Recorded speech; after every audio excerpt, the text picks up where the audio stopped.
Minute अभी record, हाँ अभी नीचे टाइम अभी आ गया। मंगलाचरण से शुरू करते हैं हम। मंगलाचरण ना।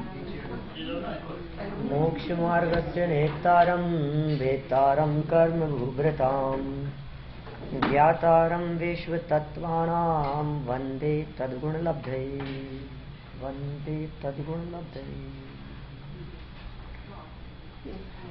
देव शास्त्र गुरु पूजन करने के उपरांत पूजन के आधार से पिछले सेशन में अष्ट द्रव्यों की हम यहाँ चर्चा कर चुके हैं।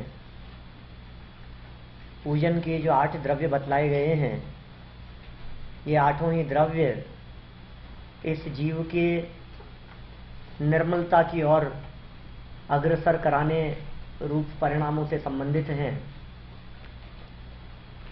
पूजन के अष्टकों की अर्थ सहित चर्चा करने के उपरांत अभी हम जयमाला के आधार से चर्चा करते हैं। पेज नंबर 13 पर है, आप लोगों के हाथ में जो बुक्स हैं उनमें। बहुत ही मार्मिक चर्चा है। 12 भावना की चर्चा इस जयमाला में की गई है। फिर देव का स्वरूप बतलाया है, फिर शास्त्र का स्वरूप बतलाया है, फिर गुरु का स्वरूप बतलाया है। यहाँ 12 भावना की चर्चा प्रारंभ करने के पहले ही 2 पंक्तियों में एक प्रकार से समझिए उसकी भूमिका बनाई है। भववन में जी भर घूम चुका, कण कण को जी भर भर देखा, मृग सम मृग तृष्णा के पीछे मुझको न मिली सुख की रेखा। भववन में, संसार रूपी जंगल में, संसार रूपी भयानक जंगल में जी भर कर घूम चुका। सच बताएं, क्या आपको ऐसा लगता है कि मैं जी भर के घूम चुका हूं? क्या हमारा मन भर गया है घूमने फिरने से?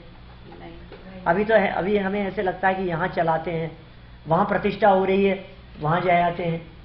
नहीं, वहाँ मौसम बहुत अच्छा है, वहाँ घूमने के लिए अच्छी जगह है, 5-7 दिन के लिए थोड़ा सा बाहर चलें तो थोड़ा अच्छा रहेगा। ये कह रहे हैं कि जिनका भर गया है मन संसार से, उनके कदम मोक्ष मार्ग की तरफ बढ़ते हैं। हमारे मोक्ष कौन प्राप्त करेंगे? मुक्ति किनको प्राप्त होगी?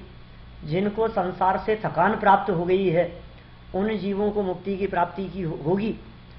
जिन्हें अभी संसार से थकान ही नहीं लगती है, जिन्हें जगत से उदासीनता नहीं लगती है, जिन्हें संसार के दुख दुख रूप भाषित नहीं होते हैं, जिन्हें घर गृहस्थी में रहते हुए पंचेंद्रिय विषय भोगों को भोगते हुए आनंद लगता है, मजा आता है, लेकिन तुम्हें यही मजा आ रहा है, तुम क्या करोगे मोक्ष जाके?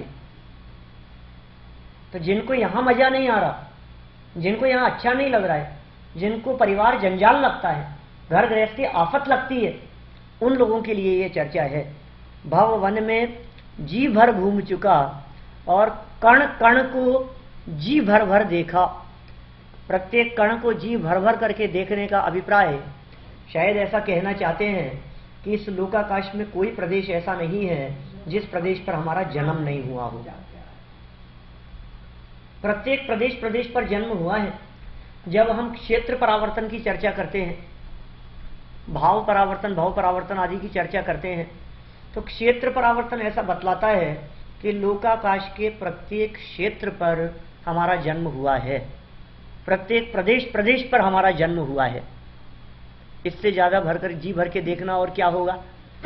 कोई व्यक्ति हमसे बात करे, मुझसे पूछे कि पंडित जी आपने जयपुर देखा है? क्या बात करते हो, जयपुर में तो जन्म हुआ है हमारा, आप जयपुर देखने की बात करते हो? माने जो हमारी जन्म स्थली है उस जगह पर क्या देखना बाकी है? वहीं तो पले बड़े हैं, वहीं तो बड़े हुए हैं, सब कुछ देखा ही है। ये कह रहे हैं इस पूरे संसार में कोई क्षेत्र ऐसा नहीं है जो क्षेत्र हमारी जन्मभूमि नहीं रहा हो। हर जगह पर हमारा जन्म हुआ है। और इस संसार रूपी जंगल में भटकते हुए हिरण के समान मृग सम, मृग माने हिरण, सम मतलब समान, मृग तृष्णा के पीछे, मृग तृष्णा का अर्थ जानते हैं आप? रेगिस्तान में हिरण को दूर तक पानी दिखाई देता है और वो उस पानी के लिए दौड़ता है, लेकिन वहां जाते हैं तो पानी नहीं मिलता।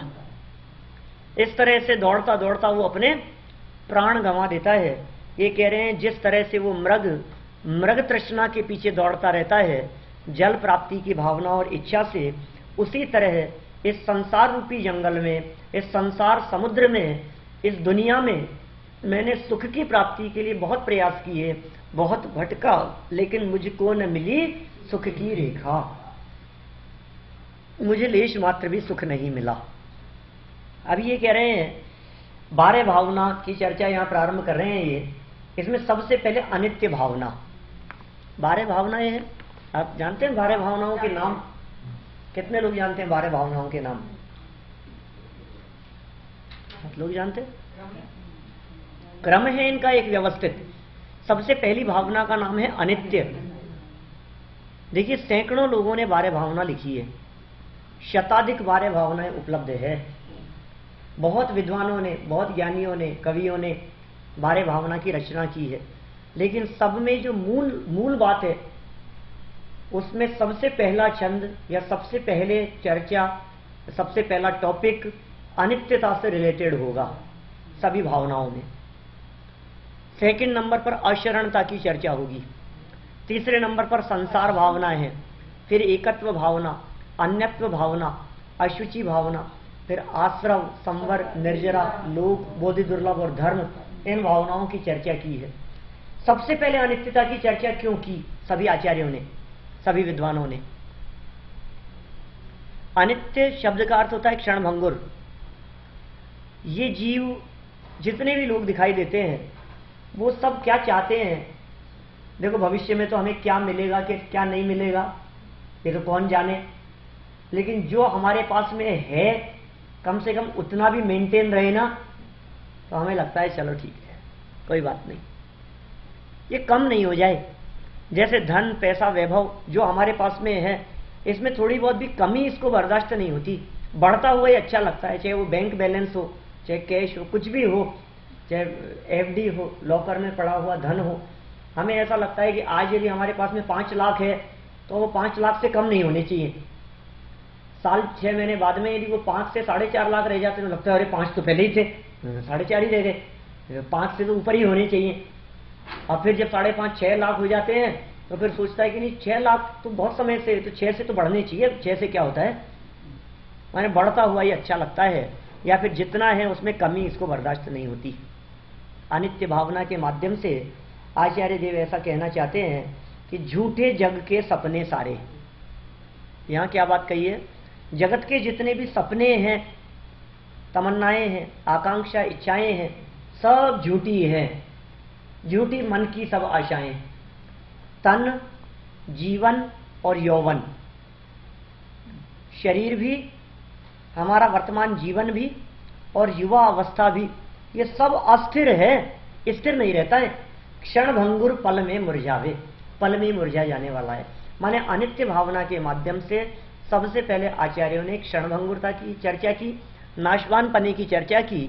या हर चीज नाशवान है, हर चीज नष्ट हो जाने वाली है, स्थिर कुछ नहीं है। जम किंच उत्पन्नम तस्य विनाशो हवे नियमेन, जो उत्पन्न होता है उसका विनाश नियम से होता है, कुछ स्थिर नहीं है, सब क्षण भंगुर है। राजा राणा छत्रपति हाथिन के असवार, मरना सबको एक दिन अपने अपने। लेकिन जब ये अनित्यता की बात समझाई जाती है तो समझ में तो आती है कि हाँ साहब बात तो सच्ची है, दुनिया में सबको एक न एक दिन मरना है, मरना तो है ही सबको एक न एक दिन। लेकिन मैं मरना नहीं चाहता, तो क्या करें कि कुछ ऐसे प्रयास करेंगे कि जिसके माध्यम से बचाया जा सकेगा। हम कुछ ऐसी कोशिश करेंगे कि जिससे हम बचा लेंगे। अनित्य भावना की जब बात समझाई तो समझ में आ गई, अनित्य भावना की जब बात बतलाई तो ये बात दिमाग में बैठ गई कि हाँ, जो कुछ भी दिखाई देता है, चाहे कबीर हो, चाहे बिहारी हो, चाहे कोई भी ऐसे लौकिक जन हो, कोई भी धर्म दर्शन संप्रदाय हो, हर व्यक्ति ये बात करता है कि सब क्षणभंगुर है, सब नाशवान है, इंद्रधनुष के समान है, पानी केरा बुदबुदा अस मानुष की जात, देखत ही छिप जाएगा ज्यों तारा प्रभात। इंद्रधनुष के समान, बिजली की चमक के समान, पानी के बुदबुदे के समान अनेक उदाहरण देकर के इस प्रकार की चर्चाएं लौकिक जन भी करते हैं। लेकिन ये बात समझ में तो आ गई हमारे, फिर भी बचाने की भावना, बचाने की इच्छा, माना मर जाएंगे लेकिन फिर भी कोशिश तो करेंगे। आप चिंता मत करो, हम हैं ना, हम बचा लेंगे आपको। डॉक्टर की शरण लेंगे, मंत्र तंत्र की शरण लेंगे, देवी देवताओं का सहारा लेंगे, जैसे तैसे करके ऑक्सीजन, डॉक्टर, चिंता मत करो आप घबराओ मत, हम हैं ना आपको बचाने वाले। लेकिन दूसरी भावना तुरंत ऐसे विचारों के सामने खड़ी हो जाती है जिसमें कहा है कि ये सारा जगत अनित्य तो था ही, आशरण भी है, माने स्वयं तो मरने वाले हैं ही, बचाने से भी नहीं बचेंगे।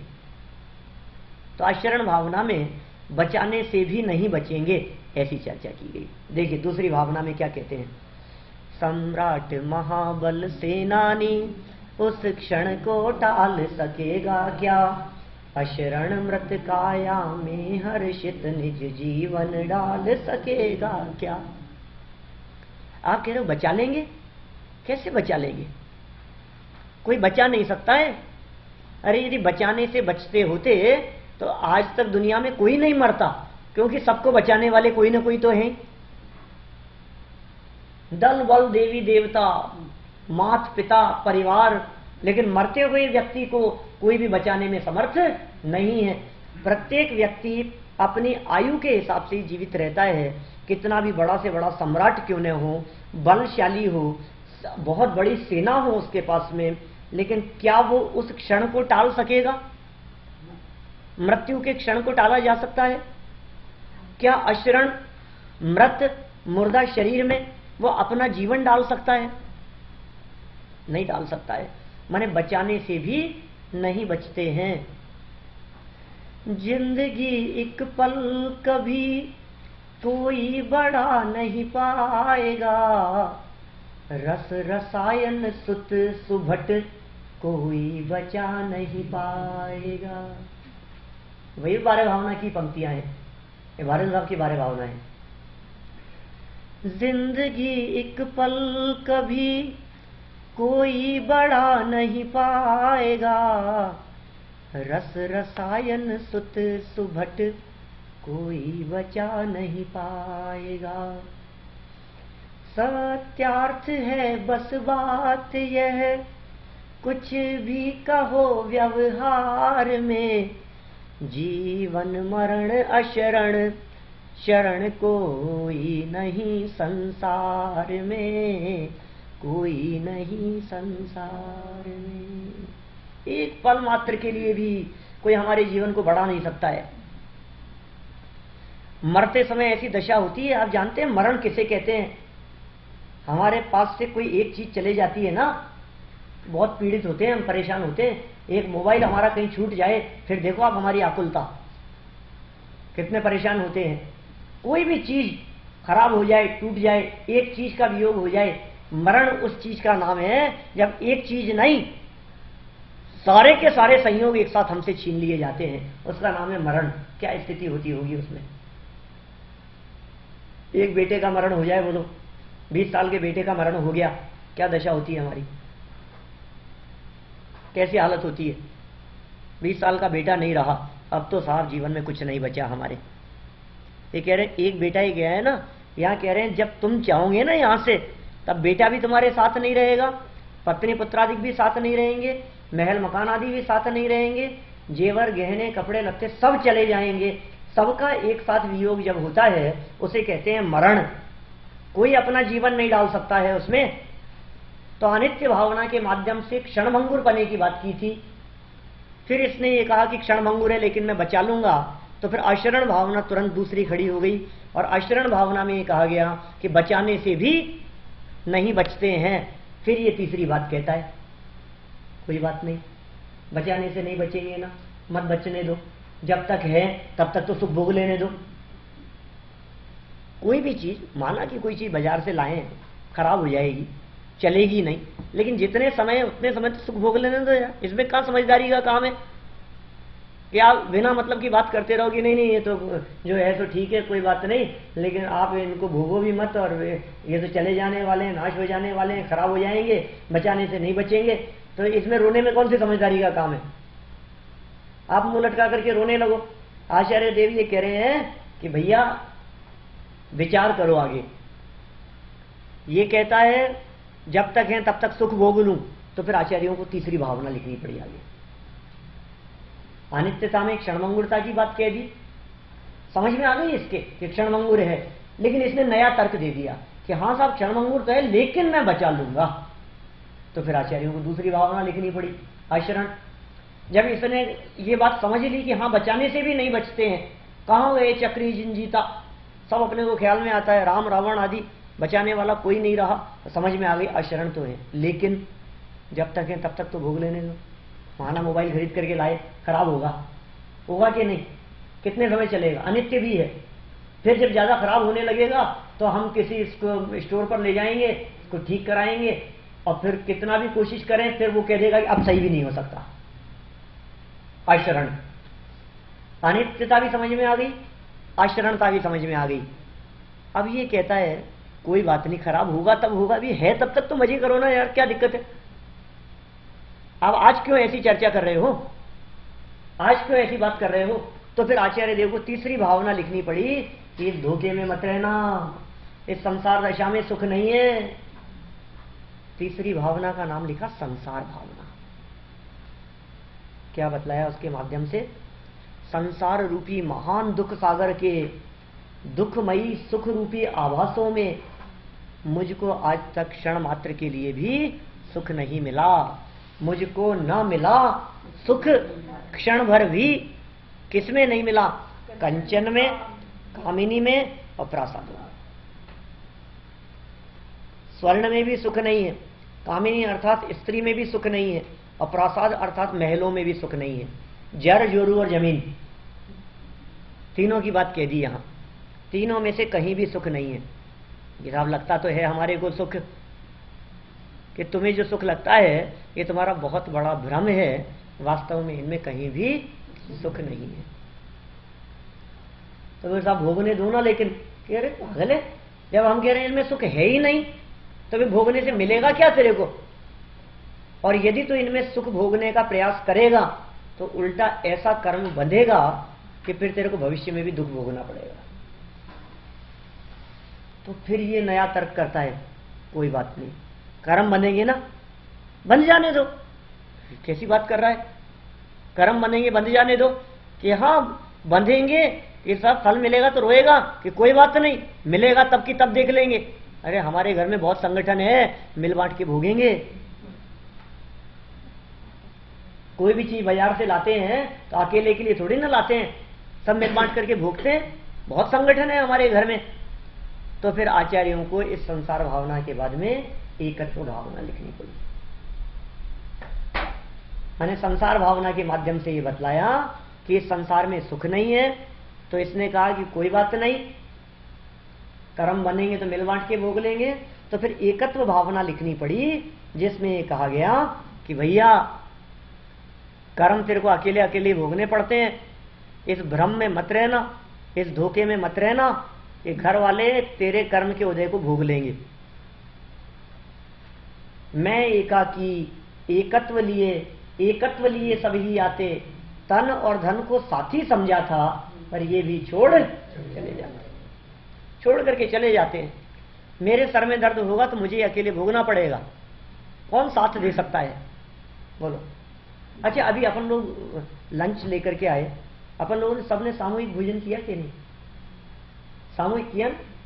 सामूहिक में क्या चीज सामूहिक थी?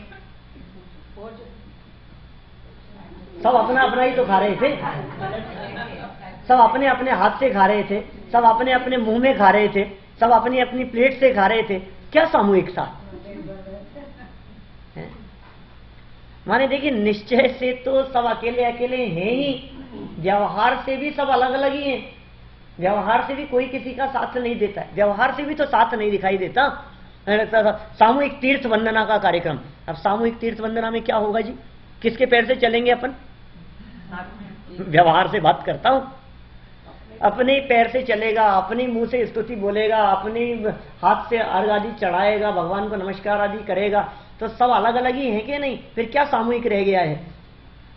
सुख दुख आदि भी व्यक्तिगत ही होता है, सामूहिक नहीं होता है। हर व्यक्ति को अपने अपने कर्म का फल व्यक्तिगत ही भोगना पड़ता है। किसी के द्वारा किए गए कर्मों का फल किसी और को भोगने को मिले, ऐसी व्यवस्था जैन परंपरा में तो नहीं है। जैन दर्शन अनुसार इस प्रकार की व्यवस्था है ही नहीं कि कोई किसी के द्वारा किए गए कर्मों को भोगे। इसलिए ये जो है तेरा साथ देने वाले नहीं है। तो फिर ये कहता है कि कोई बात नहीं, क्या साथ देने वाले न हुए लेकिन हैं तो मेरे ही ना। एकत्व भावना में क्या बात कही कि तन धन को साथी समझा था पर ये भी छोड़ चले जाते, उनके परायेपन की बात करी एकत्व भावना में। तो जब ये पराये कहा तो कहा नहीं नहीं कोई बात नहीं, साथ नहीं देंगे तो नहीं देंगे। अरे बच्चा कहना नहीं मानता हो तो कोई बात नहीं, है तो अपना ही ना। आज हमारे को सामने जवाब देता है, भली हमारी नहीं सुनता है, हम जो कहते हैं वो मानता नहीं है, स्वीकार नहीं करता है, उससे क्या फर्क पड़ता है तो अपना ही ना। आखिर काम तो यही आएगा, कौन? अपना ही बेटा। भले ही एक गिलास पानी मांगा हमने और हमें उसने सामने जवाब दे दिया, उठ करके पी लो ना अपने आप, लेकिन काम तो यही आएगा।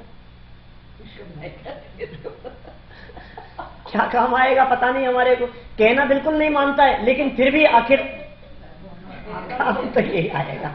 आता भी है काम। क्या काम आएगा? हमेशा आता है अंत समय में। वो दृष्टिकोण के ऊपर है। हाँ, अंत समय में जलाने के लिए। यहाँ तो वो भी नहीं आता, यहाँ तो वो भी नहीं आएगा। हमें समझ में नहीं आता कि क्या काम आएगा, क्या अपना है और क्या अपनेपन की आप बात कर रहे हैं। ये कह रहे हैं कि जिसको आप अपना समझ रहे हैं वो आपका नहीं है। जब एकत्व भावना में इसने ऐसी बात कही कि है तो हमारे ही, हैं तो अपने ही, साथ दूसरे थोड़ी न आके अपने ही अपने काम आते हैं, तो आचार्य देव को अन्यत्व भावना लिखनी पड़ी। और अन्यत्व भावना में यह बात कही कि तुम कहां पुत्र पत्नी आदि के अपनेपन की बात कर रहे हो, जहां देह अपनी नहीं तहां न अपना कोई। तुम कह रहे हो कि ये सब अपने, आखिर हैं तो अपने। हम कह रहे शरीर ही तुम्हारा नहीं है। देखिए आप क्या कह रहे हैं, मेरे न हुए ये मैं इनसे अति भिन्न अखंड निराला हूं। ये मेरे नहीं है, मैं तो इनसे अत्यंत भिन्न हूं, अखंड हूं, निराला तत्व हूं और अपने आप में ही पर से भिन्नता लिए हुए अपने ही रस का पान करने वाला हूं। निज में पर से अन्यत्व भिन्नता लिए हुए अंतरंग रस का पान करने वाला हूं। माने अन्यत्व भावना में देह से अन्य पने की चर्चा की है और ये कहा है कि जब शरीर ही तेरा नहीं है तो स्त्री पुत्रादि तेरे कैसे हो सकते हैं। इसलिए वास्तव में जब कभी सम्यक दर्शन आदि की चर्चा की जाती है, वेद विज्ञान की बात कही जाती है, तो वहां यही कहा जाता है कि तन से अपनापन तोड़ना है। जैसा पहले परिवार से तोड़ लेने कि नहीं नहीं, शरीर से जिसका संबंध टूट गया उसका परिवार से संबंध अपने आप टूट गया। माने सारे संबंध जो हैं वो सब शरीर की वजह से हैं। जिसका शरीर से अपनापन नहीं है उसका पर पदार्थों से अपनापन कैसे होगा। तन से जिसका एक के नहीं हो सुततीय मित्रों से कैसे। शरीर से अपनापन नहीं है तो माता पिता तो शरीर के है ना, भाई बहन आदि तो शरीर से है ना, उनसे संबंध कैसे हो सकता है। मान लीजिए पत्नी से संबंध टूट गया और तलाक ले लिया, तो अब ससुराल से कितना संबंध है। ये पत्नी से तलाक लेने की बात क्यों करते हैं, सालों से brother in law sister in law उन लोगों से नहीं, कुछ भी उनसे नहीं तोड़ना है क्या। अरे एक से संबंध तोड़ा तो उससे बाकी के जितने भी संबंध थे वो तो उससे संबंध थे ना, उससे संबंध तोड़ने पर बाकी सबसे संबंध टूट गए। और हम कह रहे हैं कि माता पिता का संबंध किससे था, भाई बहन का संबंध किससे था, मित्रों का संबंध किससे था, कि सबका संबंध शरीर से था। अब हमने शरीर से ही नाता तोड़ दिया, कौन माता कौन पिता कौन भाई बहन कौन मित्र, किसका मित्र किसके पुत्र किसके भाई बहन किसके सगे संबंधी। तो तन से ही संबंध तोड़ दिया तो फिर किसी से संबंध नहीं रहता है। इसलिए अन्यत्व भावना में तन से संबंध तोड़ने के लिए बात कही गई। लेकिन जैसे ही शरीर से अपनापन तोड़ने की बात करते हैं, ये व्यक्ति तुरंत सामने से नया तर्क प्रस्तुत कर देता है। ये कहता है कि साहब आप शरीर से संबंध तोड़ने की बात करते हो, कैसे तोड़ दूं? मैं मेंटेन करके चलता हूं, इतना संभाल करके चलता हूं। अरे ऐसी दिन रात जिसके लिए मैं लगा रहता हूं, आप कह रहे छोड़ दो इसकी, ये तुम्हारा नहीं है। कैसे नहीं है? मेरे सुबह उठने से लेकर के 24 घंटे निरंतर इसी के लिए लगा रहता हूं मैं, आप कह रहे हो नहीं है। कि बेटा जिसको तू अपना कह रहा है, एक बार पहले उसका स्वरूप समझ ले। जिसके प्रति इतना राग कर रहा है, जिसके प्रति इतना अपनापन कर रहा है, तू एक बार गहराई से उसका स्वरूप देख ले, माने उसकी अशुचिता के बारे में विचार कर ले, उससे अपनापन टूटे बिना नहीं रहेगा। इसलिए उसके बाद में अशुचि भावना की चर्चा की और अशुचि भावना के माध्यम से शरीर की अशुचिता, शरीर की अपवित्रता उसको बतलाया। क्या कहा? जिसके श्रृंगारों में मेरा यह महंगा जीवन घुल जाता, अत्यंत अशुचि जड़ काया से इस चेतन का कैसा नाता। हमारा संबंध देखो आप, इस शरीर से हमारा क्या संबंध है? इस शरीर से हमारा संबंध, इस शरीर से हमारा प्रेम एक तरफा है। शरीर भी इतने प्रेम करता होगा आत्मा से? नहीं। शरीर तो जानता ही नहीं है, शरीर को तो खबर ही नहीं है। तो हम ही एक साइड, सिंगल साइड, अकेले ही चाह रहे हैं शरीर को, शरीर तो चाहता ही नहीं है हमारे को। अब यदि सिंगल साइड यदि तू अकेला प्यार करता रहेगा तो मूर्ख दुखी उठाएगा, क्योंकि ये तो तेरे हिसाब से, उसको तो खबर ही नहीं है तेरे प्यार की, उसको तो परवाह ही नहीं है। अंत समय में ये शरीर बिगड़ जाएगा, शरीर की अवस्था बिगड़ जाएगी, शरीर की हालत बिगड़ जाएगी, शरीर की दशा बिगड़ जाएगी। इस शरीर की हालत तो प्रतिक्षण बिगड़नी है, प्रतिक्षण बिगड़नी है शरीर की हालत। धीरे धीरे करके आंखों से दिखना कम होता चला जाएगा, कान से सुनना कम होता चला जाएगा, दिखाई नहीं देगा, मुख से जबान नहीं निकलेगी, घुटने हिलने लगेंगे, दर्द करने लगेंगे, हाथ पांव धूजने लगेंगे। कैसी दशा होगी बतलाओ? मुंह में दांत नहीं रहेंगे, सर में बाल नहीं रहेंगे। आप देखिए तो सही हालत क्या होती है। जब आंख पे पड़ेगा जाला, जब आंख पे पड़ेगा जाला, कानों पे पड़ेगा ताला, नाक से बहेगा नाला और लाठी से पड़ेगा पाला, और सभी इंद्रियों का निकलेगा दीवाला। ऐसी दशा में क्या करेगा लाला? कुछ नहीं कर सकता है, कुछ अपने हाथ में नहीं है। हर क्षण बिगड़ रहा है, हालत बिगड़ रही है, और फिर भी कहता क्या है कि नहीं नहीं आखिर मैं मेंटेन करता हूं। क्या मेंटेन करके चलता है? तेरे मेंटेन करने से कुछ भी तो मेंटेन होता नहीं है। आपको पता है वो इस हाथ में खुजली चले तो पैसा आता है या इसमें चले तो आता है? किधर किधर से आता है?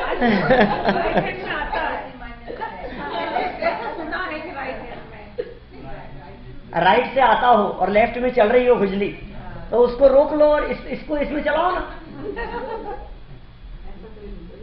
चलती नहीं है अपनी, मन इस पर हमारा कंट्रोल नहीं चलता है बिल्कुल भी। फिर कहते हैं कि तू इसके श्रृंगारों के अंदर दिन रात लगा रहता है, अपने दुर्लभ मनुष्य जन्म के क्षणों को बर्बाद कर रहा है। तुझे खबर है ये मनुष्य जन्म कितना दुर्लभ है, कितने दुर्लभता से मिला है? सुबह से लेकर के और शाम तक दिन भर किसके लिए पीछे पड़ा रहता है? जब आईने के सामने से निकलता है, जब मिरर के सामने से जाता है, तब देखता है कि मैं तो हैं, देखिएगा अपने आप को क्या समझ रहा है? कामदेव से कम नहीं समझता कोई अपने आप को। हो भी कैसे भी, क्या किसी की भी शक्ल कैसी भी हो, लेकिन अपन तो अपन ही है बस। कितने सुंदर हैं अपन। ये कह रहे हैं भैया, जिसके श्रृंगारों में दुर्लभ मनुष्य जन्म को, मनुष्य जीवन को खो रहा है, यह अत्यंत अशुचि जड़ है, अचेतन काया है, इससे तेरा कुछ संबंध नहीं है। तुझे ऐसा लग रहा था कि मैं अपने लिए कर रहा हूं, और बाद में मालूम चला कि जितना मैंने किया इसमें अपने लिए कुछ नहीं हुआ, ये तो सब पर के लिए हुआ है। जैसे भ्रम होता है ना, धोखा हो जाता है ना इस व्यक्ति को भ्रम से ही। जैसे मान लो हमें अपना कुर्ता धोना है, और गलती से वहीं दूसरे का टका हुआ था तो अपना धोने की जगह दूसरे का धो दिया तो अपना भूल गए, तो अपन ने तो ऐसा समझा कि साफ हो गया, लेकिन ये काम तो गलत हो गया ना बिल्कुल।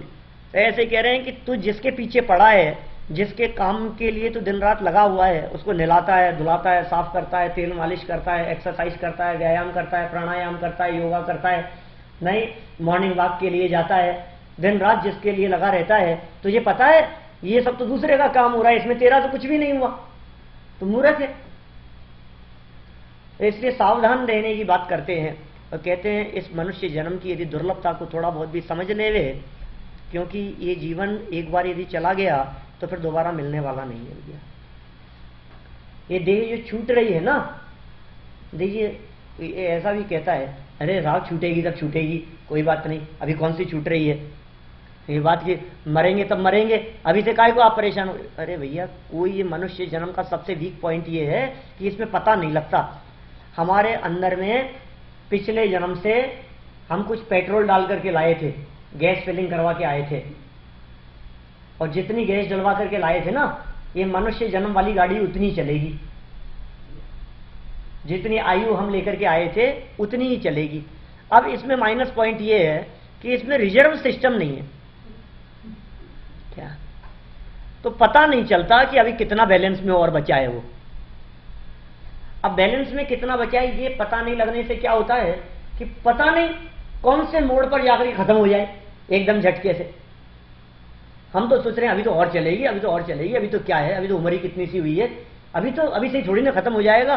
और पता नहीं कौन से गली मोहल्ले में, कौन से बाजार में, किसी मॉल में तो डीजल खत्म होगा अंदर से, घर में खत्म होगा कि रोड पर खत्म होगा, कौन से बाजार में गाड़ी में बैठे बैठे कि उतरते हुए कि सीढ़ियां चढ़ते हुए, किचन में होगा कि बाथरूम में होगा, क्या पता कौन सी जगह पर, कौन से मोड़ पर जाकर एकदम झटके से बंद हो जाती है ये गाड़ी और खत्म।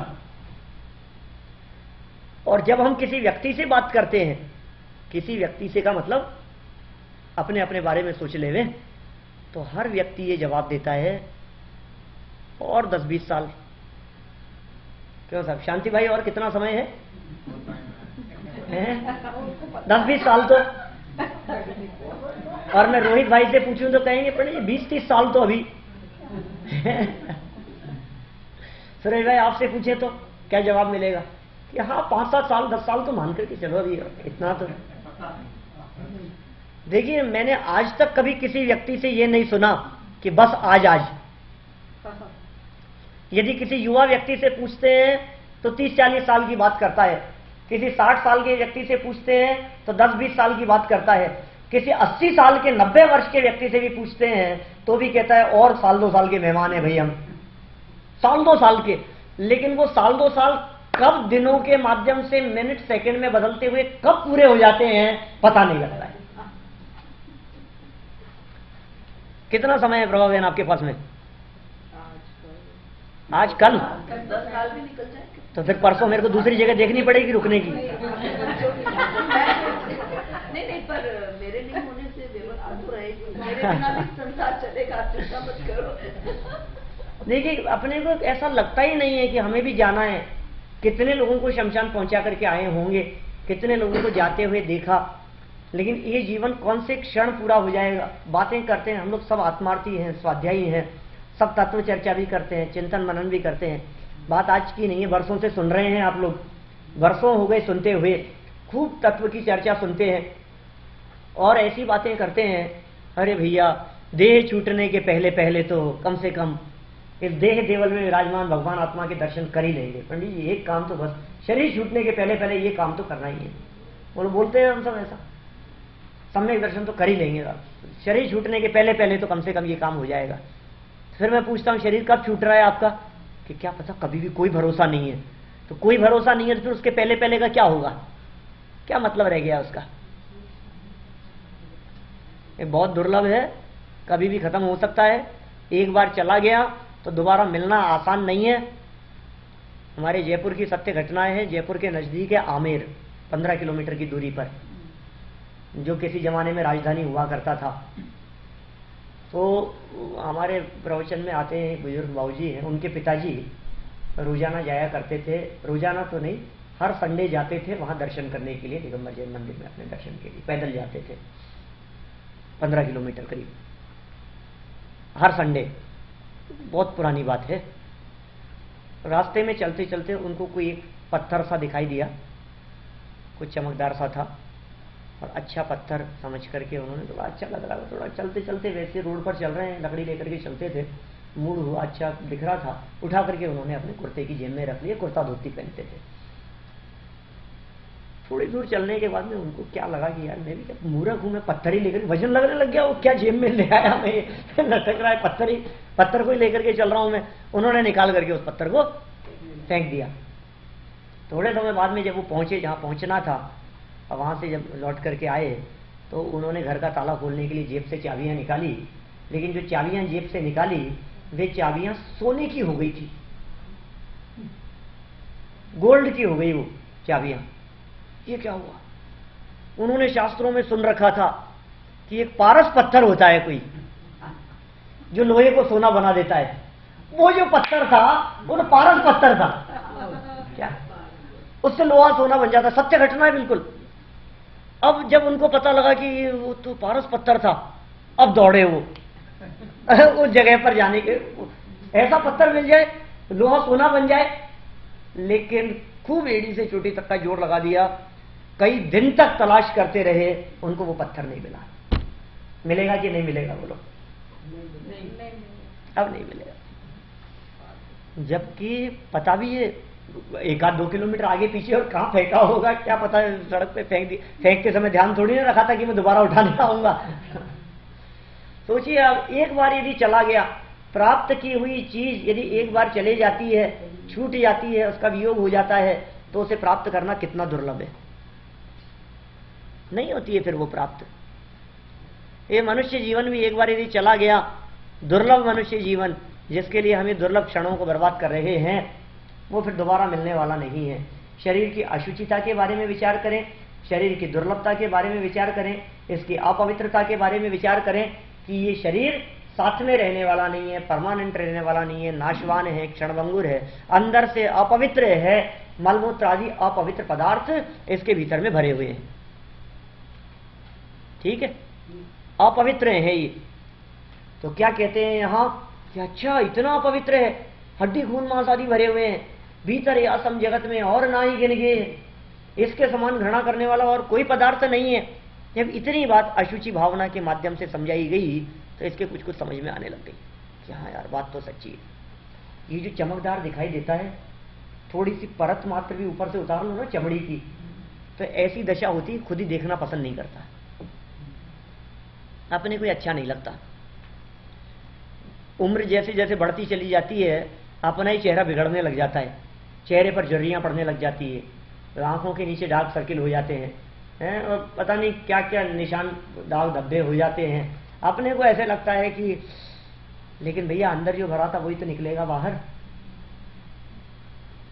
इतना समझाने पर ये कहता है ओ इतना अपवित्र, मैं इतना अपवित्र हूं, घृणा करने लग गया अपने आप से। तो फिर आचार्यों ने ट्रैक बदल दिया, यहां 6 भावनाएं पूरी हो गई। फिर कहते हैं कि अरे अरे क्यों चिंता करता है, शरीर की अपवित्रता की चिंता करता है, ये तेरी है ही नहीं। देह की अपवित्रता तेरी अपवित्रता नहीं है, तन की अपवित्रता तेरी अपवित्रता नहीं है, इसलिए शरीर की अपवित्रता दृष्टि देने योग्य नहीं है। तो फिर क्या करें? दृष्टि हटाओ यहां से कि तेरी अपवित्रता कुछ और है। कि क्या है मेरी अपवित्रता? कि तेरी अपवित्रता है आश्रव भाव। यहां से स्थिति बदली। अभी तक जो भावनाएं कही, 6 भावनाएं, उनमें चर्चा की है वैराग्य की। 12 भावनाएं है ना, 12 में से प्रारंभिक 6 भावनाएं हैं वैराग्य उत्पादक, और बाद की 6 भावनाएं हैं तत्वपरक। तो इन 12 भावनाओं में से 6 भावनाएं तो वैराग्य उत्पन्न करने वाली, और बाद की 6 भावनाएं तत्वपरक चिंतन प्रस्तुत करने वाली। तो अब यहां तत्व की चर्चा प्रारंभ कर रहे हैं। जब अशुचिता अपवित्रता की बात कही तो इसमें देह की अशुचिता को अपनी समझ लिया, तो कहा नहीं नहीं तेरी अशुचिता तेरा ही विकार है, तेरे ही कषाय भाव हैं, तेरे ही क्रोधादि परिणाम हैं, इसलिए दृष्टि उन पर ले जा। नाश ही यदि करना चाहता है तो उनका नाश कर। देखिए आश्रव भावना में क्या कहा, आगे 2 पंक्तियां।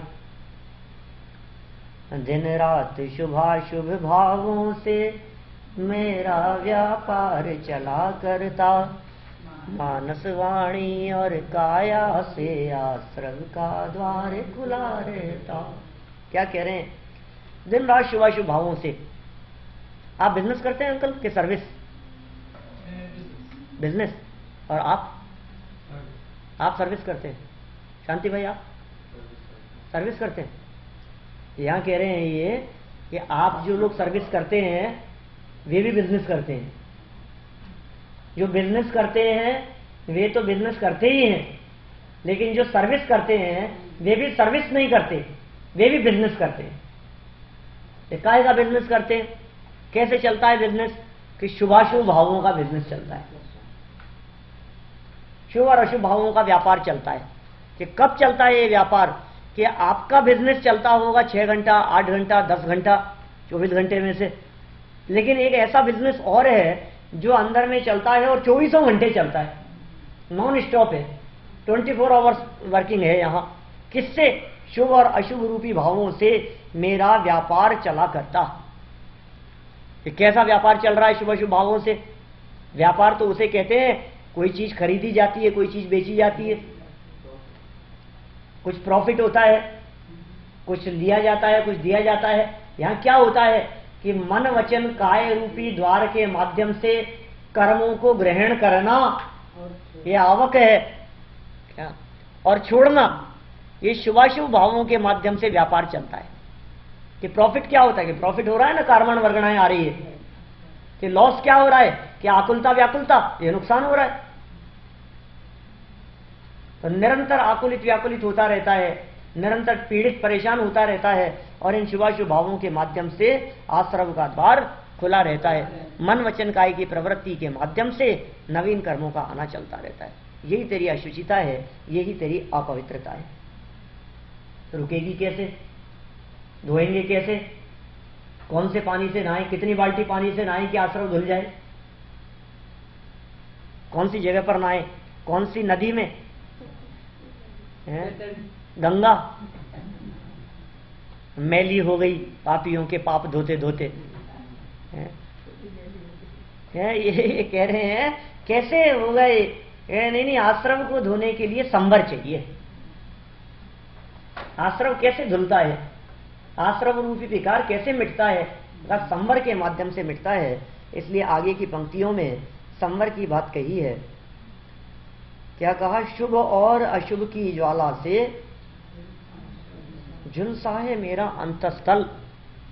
अशुभ की ज्वालाओं से मात्र नहीं, शुभ की ज्वालाओं से भी। ऐसा लगता है कैसे कथन किए हैं आचार्यों ने। ये पंक्तियां यदि हमारे पास में न होती तो हम तो अशुभ को तो बुरा मानते, पाप को तो बुरा मानते, लेकिन पुण्य को भला मानने की हमारी विपरीत बुद्धि नहीं रहती। यहां कह रहे हैं पाप तो बुरा होता ही है, ये पुण्य भी भला नहीं है, अशुभ तो बुरा है ही। अशुभ के लिए तो ज्वालाएं कहा गया ही है, लेकिन शुभ भी ज्वालाएं हैं, आकुलता की उत्पादक हैं। दोनों एक समान है। पुण्य और पाप में किसी भी प्रकार का कोई अंतर नहीं है।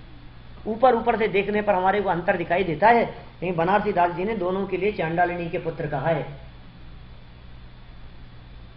बनारसी दास जी ने बहुत सुंदर चर्चा की नाटक समय सार में, पुण्य पाप एकत्व द्वार में समय सार की व्याख्या करते हुए उन्होंने लिखा, जैसे काहू चंडाली जुगल पुत्र जन तिन्ही, एक दियो बामन के एक घर राख्यो है। सुना? नहीं सुना?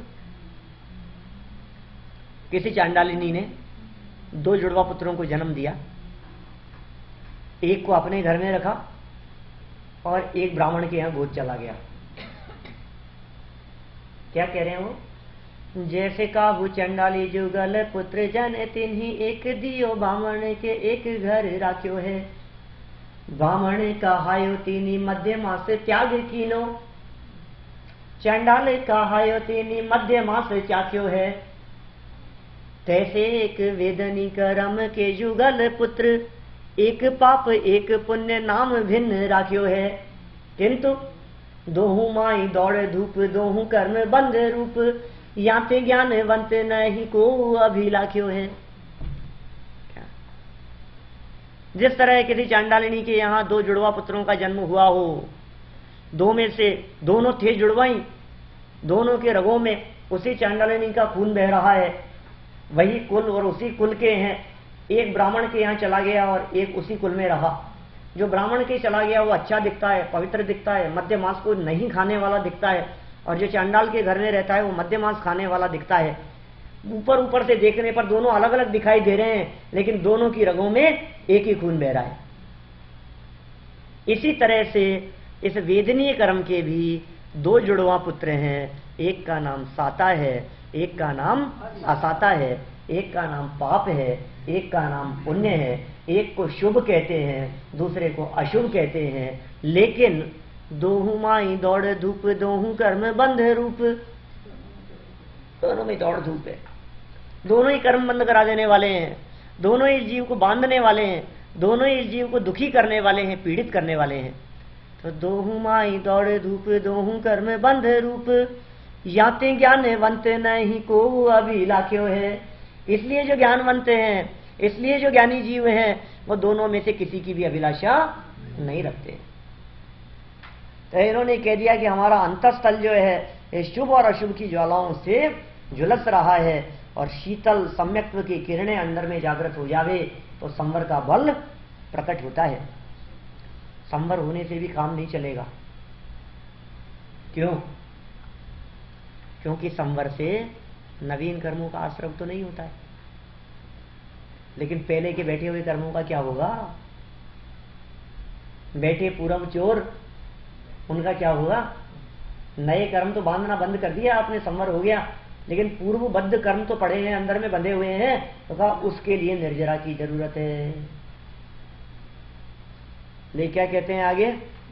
फिर तप की शोधक वन्ही जगे, कर्मों की कड़ियां टूट पड़े, सर्वांग निजात्म प्रदेशों से अमृत के निर्जर फूट पड़े। निर्जरा की बात कर रहे हैं।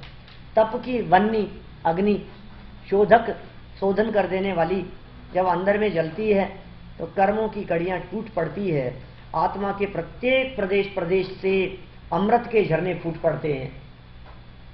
इस तरह से मानो पीछे देह की एकत्व बुद्धि से बात को शुरू की थी, और बढ़ते बढ़ते यहाँ मुनि भूमिका तक आ गए, गुणस्थान चढ़ने लगे, आश्रव का निरोध संवर हो गया, छठवां सातवां गुणस्थान हो गया, और श्रेणी चढ़ते हुए अब कह रहे हैं हम छोड़ चले यह लोक तभी,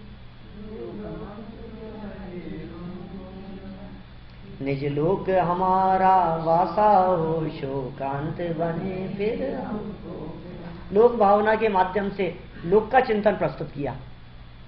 देखिए जब श्रेणी चढ़ते हैं तो 8वें 9वें 10वें 11वें गुणस्थान 12वें गुणस्थान में, इनमें भी संस्थान विषय नाम का धर्म ध्यान ना, धर्म ध्यान के 4 भेद हैं,